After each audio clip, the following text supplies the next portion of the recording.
네, 이 시간 하나님 말씀 같이 읽겠습니다. 고린도전서 9장 24절, 25절의 말씀입니다. 운동장에서 다름질하는 자들이 다 달릴지라도 오직 상을 받는 사람은 한 사람인 줄을 너희가 알지 못하느냐. 너희도 상을 받도록 이와 같이 다름질하라. 이기기를 다투는 자마다 모든 일에 절제하나니 그들은 썩을 승리자의 관을 얻고자 하되 우리는 썩지 아니할 것을 얻고자 하노라. 아멘. 샬롬 고등부 친구들 반갑습니다. 새 학기가 시작되었어요. 새로운 시작이 늘 그렇듯이 여러분 설레는 마음이 있으실 것 같아요. 그리고 이번 학기에 이루고자 하는 목표와 여러 다짐들이 있으실 것입니다. 흔들리지 않고 끝까지 잘 완주할 수 있기를 축복합니다. 여러분 공부하는 것이 많이 힘들 텐데 먹고 싶은 것도 많고 재미있는 영화도 보고 싶고 친구도 만나고 매일 놀고 싶지만 때로 우리는 하고 싶은 것들을 참고 해야 할 일들을 합니다. 왜 그렇죠? 그렇게 우리 자신을 절제하고 최선을 다할 때 그 시간들로 끝이 아니라 언젠가는 이 모든 시간이 끝나고 보상이 주어지기 때문이에요. 오늘 본문 말씀에서 이 사도 바울은 우리의 믿음 생활도 이 달리기와 같다라고 말하고 있어요. 많은 사람들이 똑같이 달려가지만 상을 받을 수 있도록 잘 달려가야 한다고 권면하고 있습니다. 오늘 본문의 배경이 되고 있는 이 고린도는 어떠한 도시였냐 하면요. 고대 지중해의 중심 도시 중 하나였는데 우리가 대부분 아는 유명한 도시인 이 아테네를 능가할 정도의 많은 인구가 있었고요. 또 유리한 지형과 또 조건들을 가지고 이 문화 교역의 중심지로 자리매김한 굉장히 큰 도시가 고린도였습니다. 그만큼 다양한 문화가 존재하고 다양한 사람들이 존재했죠. 헬라와 라틴 문화가 공존하면서 다른 도시로부터 수많은 종교가 유입되었습니다. 그러한 곳에 바울이 선교 여행 중에 교회를 세우게 된 것이죠. 그러면 여러분, 그런 곳에 이 교회를 세우고 사역을 하는 일이 쉬웠을까요? 어려웠을까요? 어려웠을 것입니다. 교회 안에서도 이 사회적으로 부와 권력을 가지고 있는 사람들은 자신의 권력의 바탕이 되는 철학적이고 정치적인 이념들을 굉장히 중요하게 생각을 했고요. 또 다양한 사회적 관심들과 갈등 구조가 교회 안에 존재했다는 것입니다. 그리고 상류층의 사람들은 대부분이 뛰어난 설교자였던 아볼로 목사님을 좋아하였고요. 또 노동을 하면서 살아가던 평범한 계층의 사람들은 자신처럼 일을 하면서 목회를 하는 이 바울 목사님을 높이 평가하고 좋아했다는 것이죠. 이처럼 파벌 싸움도 굉장히 심하고 또 똑똑한 사람들이 많이 있었기 때문에 자신의 신앙 양심과 자유를 스스로 정해놓고 자신의 신념에 따라 신앙생활을 하며 방종한 생활을 하는 사람들도 많았다는 것입니다. 그렇게 이 여러 갈등과 또 우상 숭배, 죄악의 문제가 가득한 이 고린도 교회에 바울이 편지를 통해서 나눈 여러 권면들 가운데 오늘 본문의 이야기가 등장하고 있는 것입니다. 다시 한번 본문 말씀을 읽어볼까요? 운동장에서 다름질하는 자들이 다 달릴지라도 오직 상을 받는 사람은 한 사람인 줄을 너희가 알지 못하느냐? 너희도 상을 받도록 이와 같이 다름질하라. 이기기를 다투는 자마다 모든 일에 절제하나니 그들은 썩을 승리자의 관을 얻고자 하되 우리는 썩지 아니할 것을 얻고자 하노라. 얘들아, 우리 신앙의 여정은 마치 달리기와도 같은데 참여했다고 무조건 다 상을 받는 것이 아니야. 비록 우리의 달리기가 남들을 이기고 짓밟고 올라가야만 하는 세상의 경주와 똑같지는 않지만 이기기를 다투는 달리기 선수처럼 목표까지 완주하기 위해 끊임없이 다름질하는 과정이 신앙의 여정에 반드시 수반되어야 하는 거야 라고 권면하고 있는 것이죠. 이 사도 바울은 어떤 사람입니까? 이전에 예수 믿는 사람들을 박해하던 삶에서 부활하신 예수 그리스도를 만나고 자신의 전 생애를 예수 그리스도의 십자가 복음을 전하는 일에 바쳤던 바울. 누가 봐도 구원에서 너무나 가까워 보이는 그 바울임에도 불구하고 그냥 적당히 구원을 하나님께서 이루시는 것이니까 그냥 너희들의 신앙 양심에 거슬리는 행동만 조금 피하면 구원은 하나님께서 알아서 이루어 주신다라고 이야기하지 않고 뭐라고 이야기하고 있다고요? 상을 받기 위해서 끝까지 달려가야만 하는 것이 그리스도인의 인생이다, 믿음 생활이다 라고 말해주고 있다는 거예요. 빌립보서 3장 12절부터 14절 말씀을 통해 바울은 이렇게 고백하고 있습니다. 내가 이미 얻었다 함도 아니요 온전히 이루었다 함도 아니라 오직 내가 그리스도 예수께 잡힌 바 된 그것을 잡으려고 쫓아가노라. 형제들아, 나는 아직 내가 잡은 줄로 여기지 아니하고 오직 한 일, 즉 뒤에 있는 것은 잊어버리고 앞에 있는 것을 잡으려고 표대를 향하여 그리스도 예수 안에서 하나님이 위에서 부르신 부름의 상을 위하여 쫓아가노라. 아멘. 그리고 그 달리기의 승리를 위해서는 바로 무엇이 필요하다고요? 절제가 필요하다고 말씀하고 있어요. 수많은 그리스도인들이 절망을 경험하는 지점이 바로 여기입니다. 그리스도인이 그 신앙의 여정이 달리기인 것은 알겠습니다. 그리고 내가 그 선수라는 것도 인정할 수 있어요.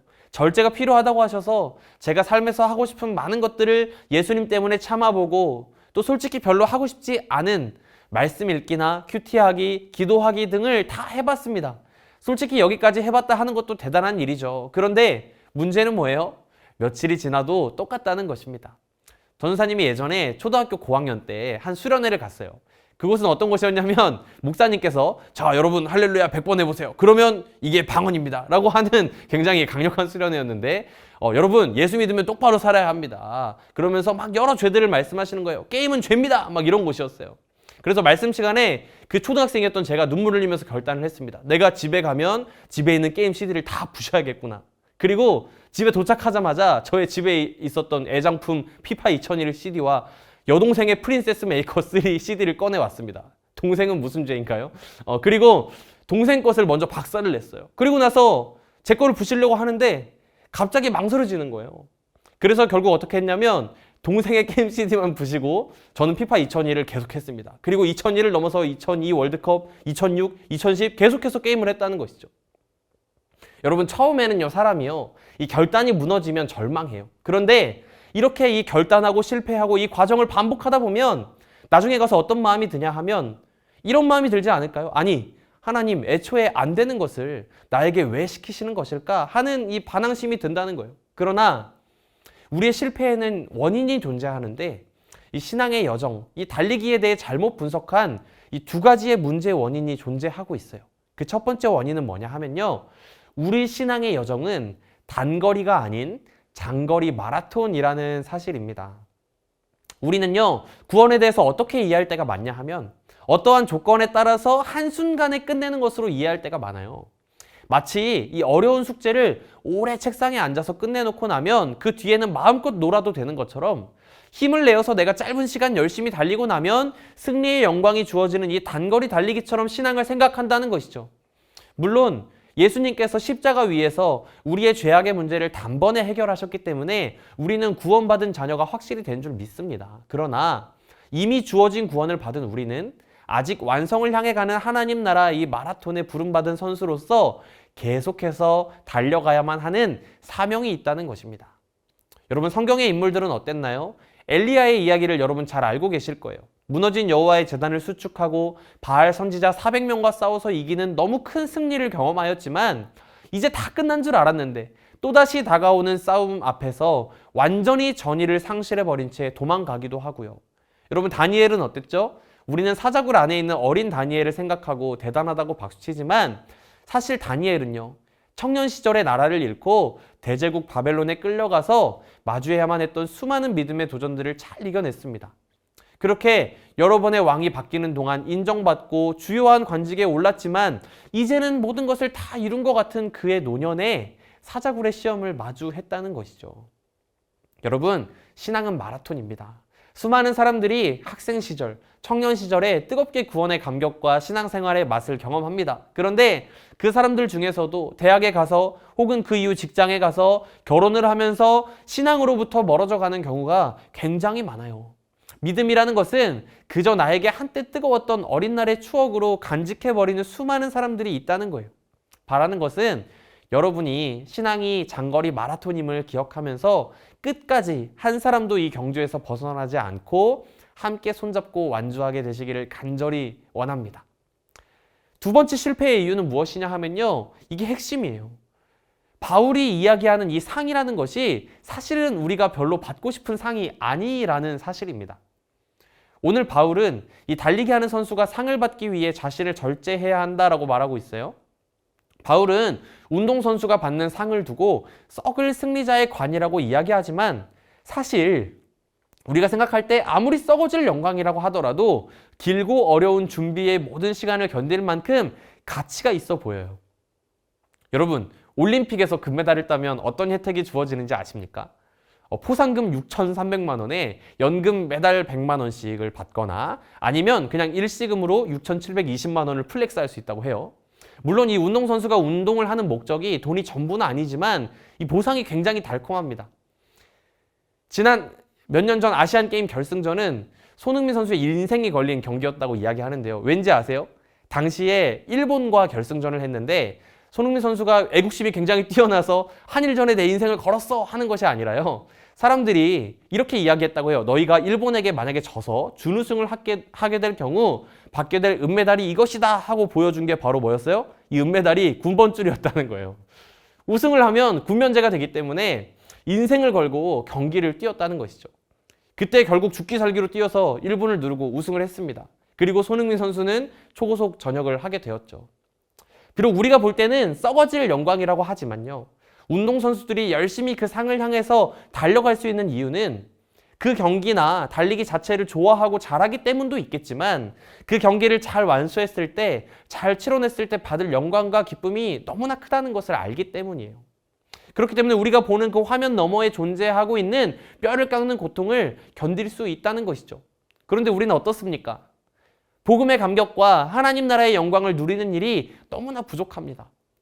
예수 그리스도께서 우리를 위해 십자가 위에서 자기 몸을 찢어 이루어 주신 이 구원이라는 것이 얼마나 값진지에 대한 이 감각과 우리에게 허락해 주신 구원, 이것을 누리는 기쁨이 없다는 거예요. 우리는 이 신앙의 달리기에서 필요하다고 이야기하는 이 절제를 우리가 스스로 무엇을 해야 하는 것으로 이해할 때가 많아요.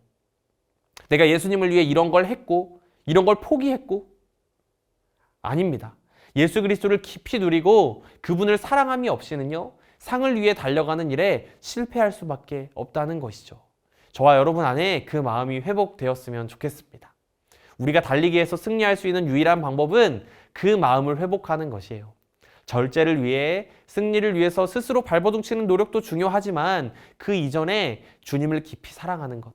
내가 애초에 할 수 없는 존재임을 인정하고 내 모든 삶과 믿음의 여정은 주님께 속하였음을, 승패는 주님께 달렸음을 인정하고 살아가는 것이죠.